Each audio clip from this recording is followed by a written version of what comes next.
नमस्कार। कभी सोचा है कि एक विशाल पेड़, एक छोटा सा कीड़ा और एक इंसान में आखिर क्या चीज कॉमन है? आज हम उसी छिपी हुई उस अविश्वसनीय दुनिया में गोता लगाने वाले हैं जो हम सभी को एक दूसरे से जोड़ती है, कोशिका। तो चलिए उसी सवाल पर वापस चलते हैं। एक विशाल पेड़, एक इंसान और एक बैक्टीरिया जो इतना छोटा है कि दिखाई तक नहीं देता, इन सब में क्या समानता हो सकती है? जवाब, सच पूछिए तो बहुत ही आसान है। ये सभी कोशिकाओं से बने हैं। कह सकते हैं कि ये जीवन की छोटी छोटी ईंटें हैं। जरा सोच कर देखिए, मानव इतिहास में ज्यादातर समय तक जीवन का ये सबसे बड़ा रहस्य हमारी आंखों के ठीक सामने था, पर पूरी तरह से अदृश्य। एक पूरी की पूरी दुनिया मौजूद थी जिसे कोई देख ही नहीं सकता था। और फिर एक आविष्कार ने सब कुछ बदल कर रख दिया, माइक्रोस्कोप। और अचानक उस छुपी हुई दुनिया का दरवाजा खुल गया। तो चलिए देखते हैं कि ये कमाल की खोज आखिर हुई कैसे। तो ये कहानी शुरू होती है 1665 में रॉबर्ट हुक के साथ। उन्होंने कॉर्क का एक टुकड़ा माइक्रोस्कोप के नीचे रखा और उन्हें छोटे छोटे बक्से दिखाई दिए, बिल्कुल मधुमक्खी के छत्ते जैसे। और उन्होंने इन्हें नाम दिया सेल।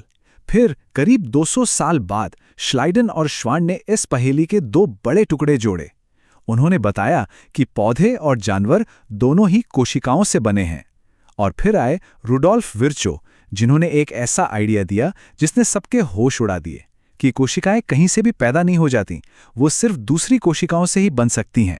और जानते हैं, इन्हीं सब आइडियाज को मिलाकर बनी बायोलॉजी की सबसे मजबूत नींव, द सेल थ्योरी।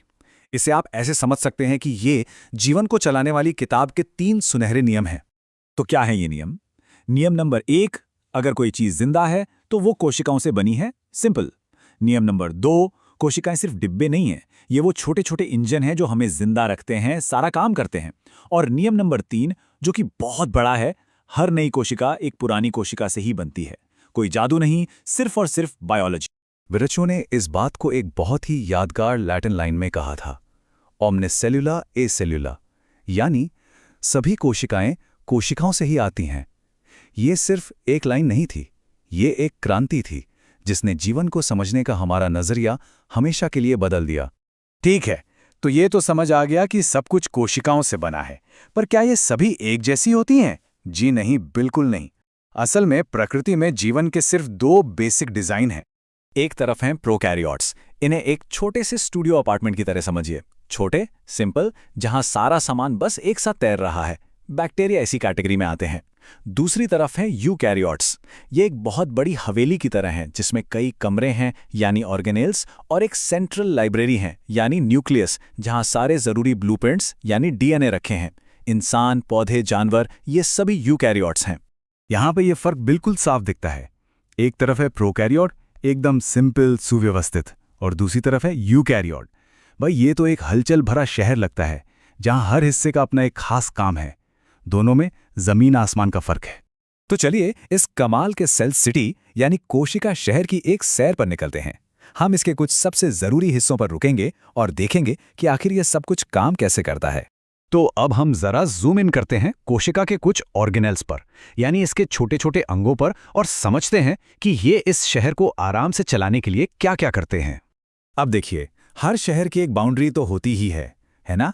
सेल के लिए वो है प्लाज्मा मेम्ब्रेन। पर यह सिर्फ एक दीवार नहीं है, ये तो किसी वीआईपी क्लब के बाहर खड़े बाउंसर की तरह है। ये बहुत सावधानी से कंट्रोल करता है कि क्या अंदर आएगा और क्या बाहर जाएगा, ताकि अंदर सब कुछ ठीक ठाक रहे। और हमारे इस शहर के बीचों बीच है इसका सिटी हॉल, न्यूक्लियस। यहीं पर असली बॉस बैठता है। ये कोशिका के सारे ब्लूप्रिंट्स यानी डीएनए को संभाल कर रखता है, और सारे ऑर्डर यहीं से जाते हैं।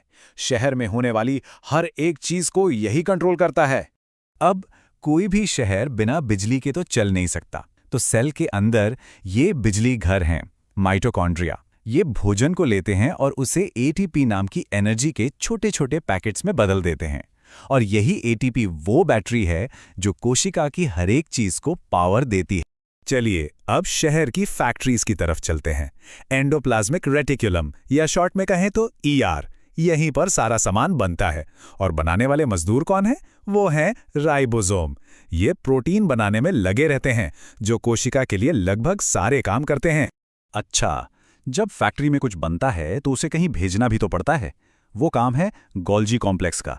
ये कोशिका का अमेजिंग डिलीवरी सेंटर है।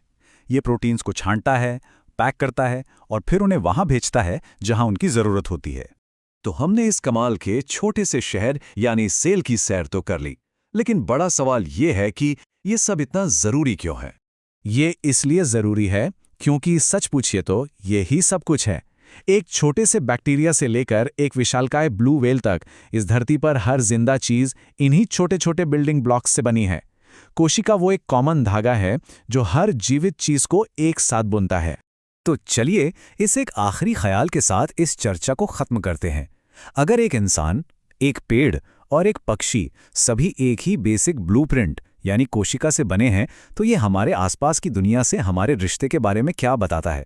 शायद हम सब उतने अलग नहीं हैं जितना हम सोचते हैं।